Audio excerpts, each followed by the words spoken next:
Good afternoon. In this session, we are going to discuss about water and its treatment. So, in this, the topic is how can we estimate the hardness of water present in the given water sample. Before going to discuss about this topic, first of all, we have to know what is mean by hardness and what happens if hardness is present in the water, and what is the need for the determination of hardness. Hardness is nothing but, so if any water on treatment with soap, if it gives much lather, is called soft water. If no lather formation or less lather formation is called hard water.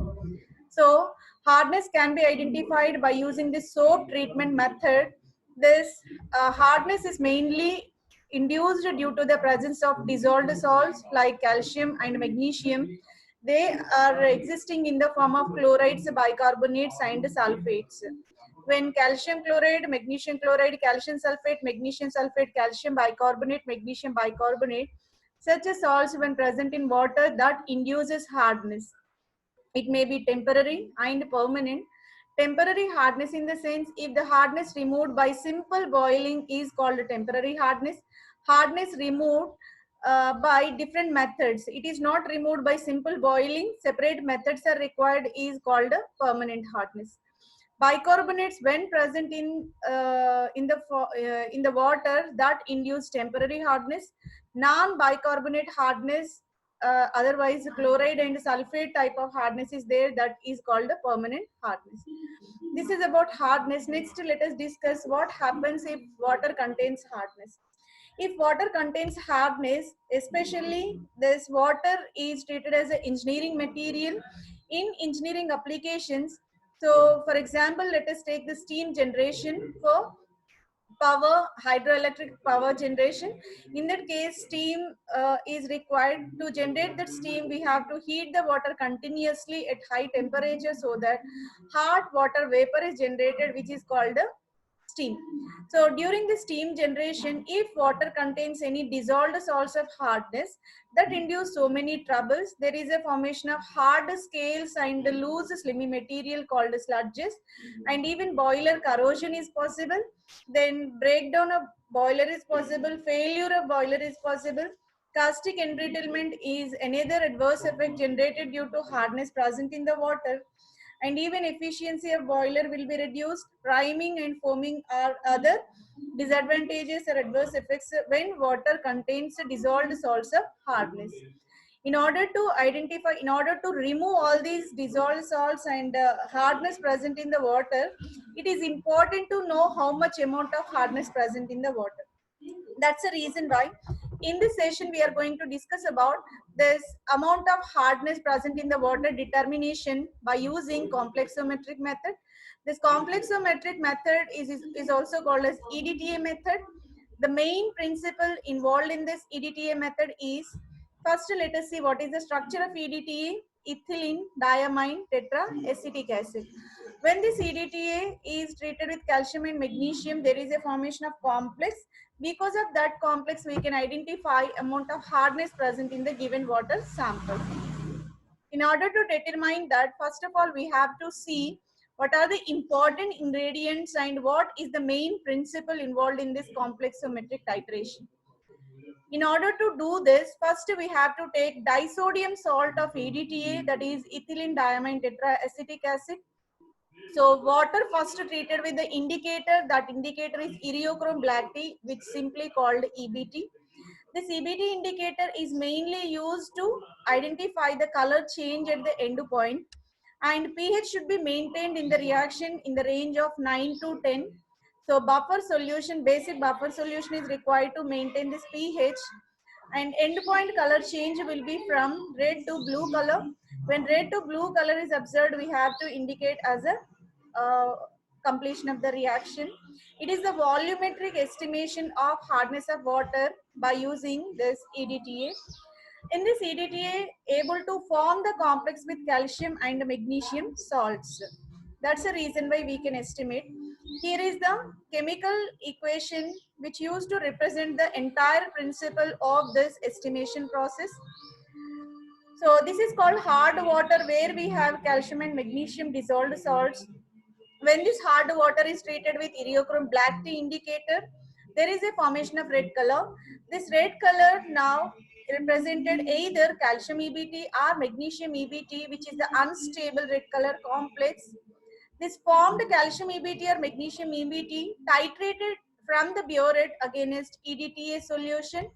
When it is titrated, calcium EDTA or magnesium EDTA is formed because EBT complex is highly unstable. It can be readily converted into highly stable, colorless, either calcium EDTA or magnesium EDTA complex, and free liberation of EBT indicator is possible.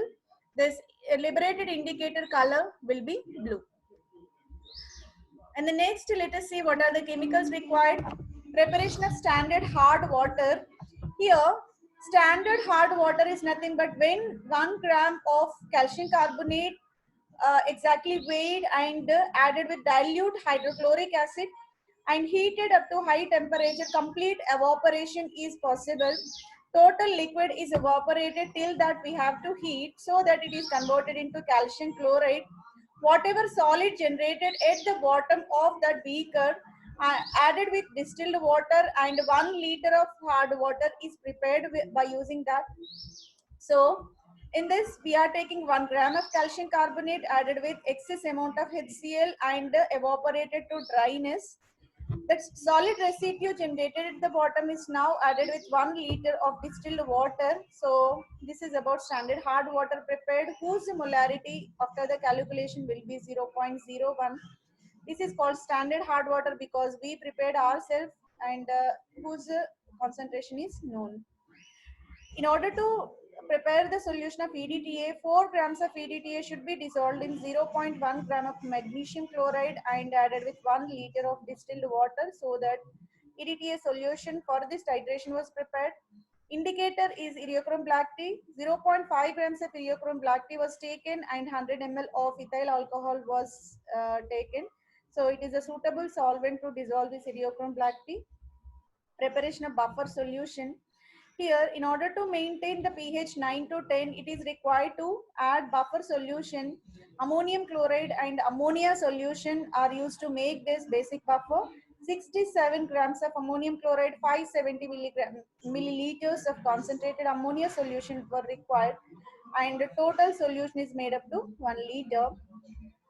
Standardization of EDTA is nothing but by using known concentration of hard water, it is possible to determine the concentration of EDTA. For that purpose, we have to take the beaker. 20 ml of hard water should be taken into that, which we prepared just now.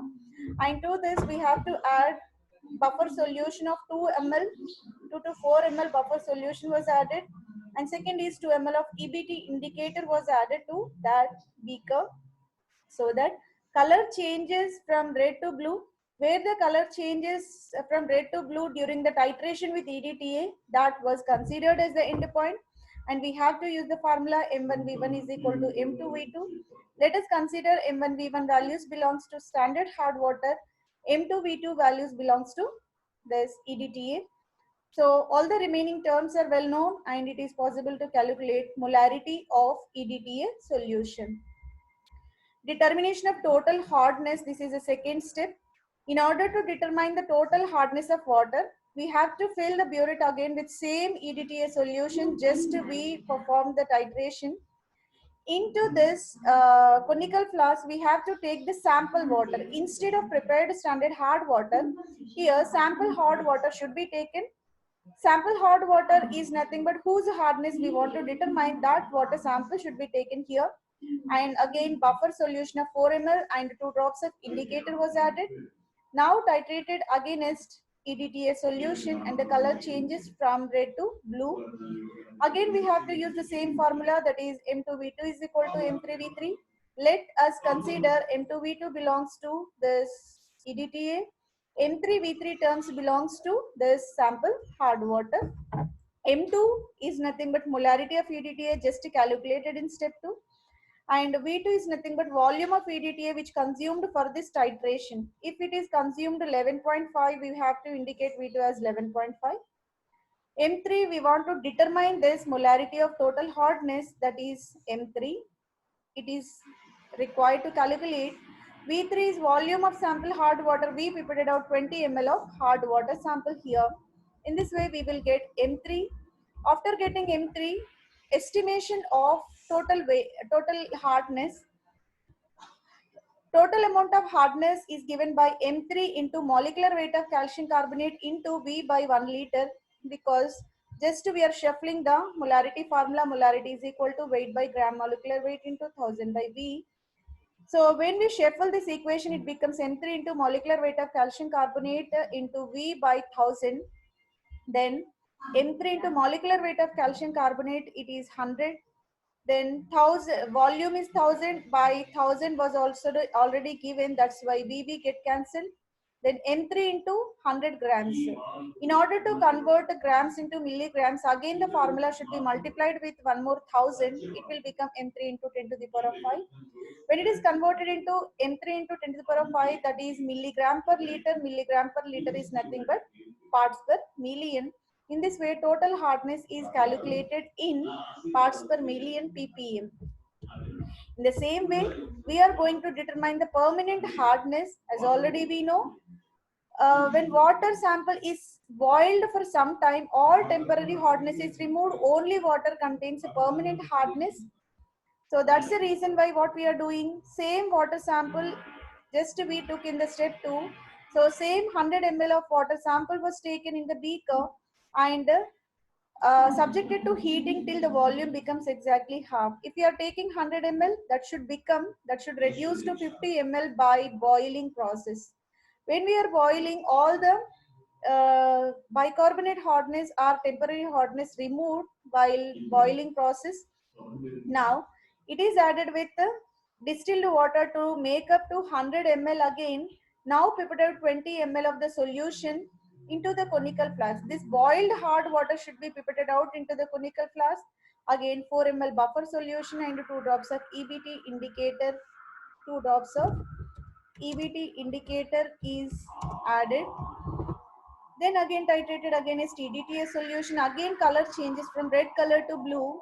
So the process is exactly same. Only the difference is we have to boil the hard water. That boiled hard water again made up to 100 ml. From that 100 ml, we are taking 20 ml of the solution and repeating the same titration just we performed in the previous step. The formula also remains same. M2V2 is equal to M4V4.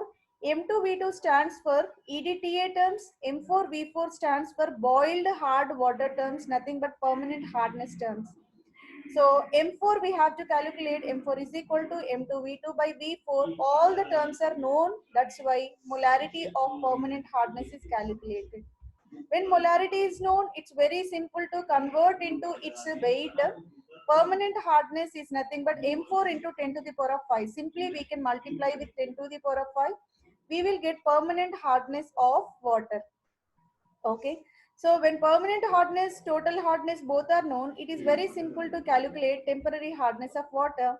Temporary hardness of water is equal to total hardness minus permanent hardness.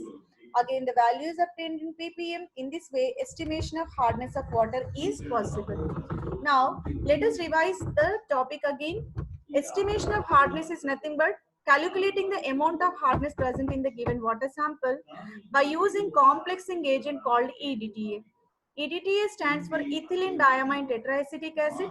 It is the complexing agent. It is the hexadentate ligand. The reaction is carried in the presence of basic buffer solution because pH should be maintained in the range of 9 to 10. Indicator used in this reaction is Heliochrome black tea. Its color is blue. When it is added with hard water, it is converted into red. At the end point, it is regenerated. That's why again blue color is the end point. When hard water treated with EBT, it will give unstable complex which is in red color.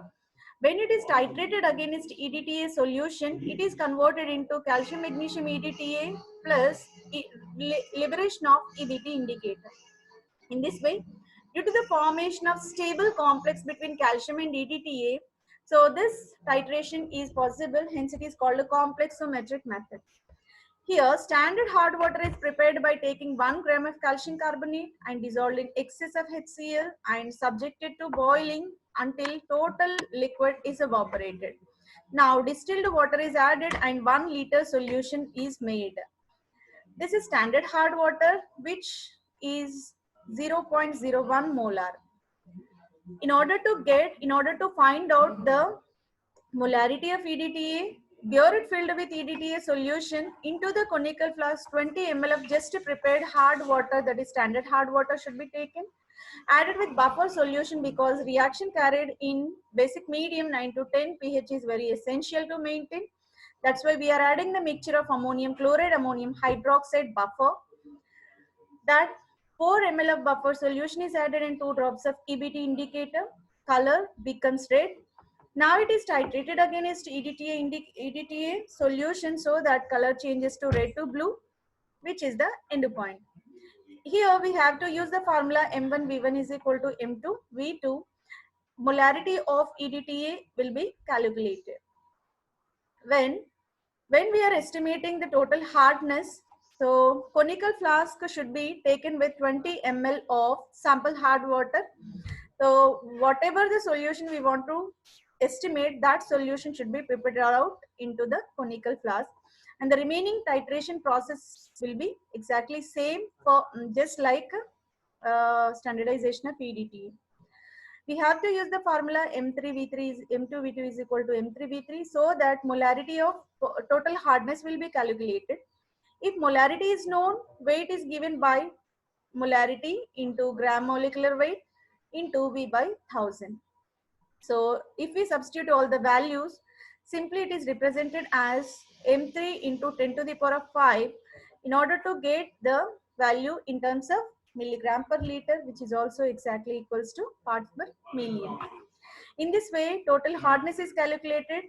So to remove temporary and in order to avoid the, in order to determine the permanent hardness, water sample should be heated till the volume becomes half. So 50 ml of boiled hard water again made up to 100 ml by using normal water, and 20 ml should be prepared out from that, and repeated same titration just we performed for total hardness. Only the difference is sample solution will be varied. If sample solution used as such, that will give total hardness, boiled water gives permanent. If we know total and permanent, we will get temporary by subtracting this total permanent hardness from total hardness. So this is about the estimation of hardness of water. I hope this session is very much helpful to you. Thank you.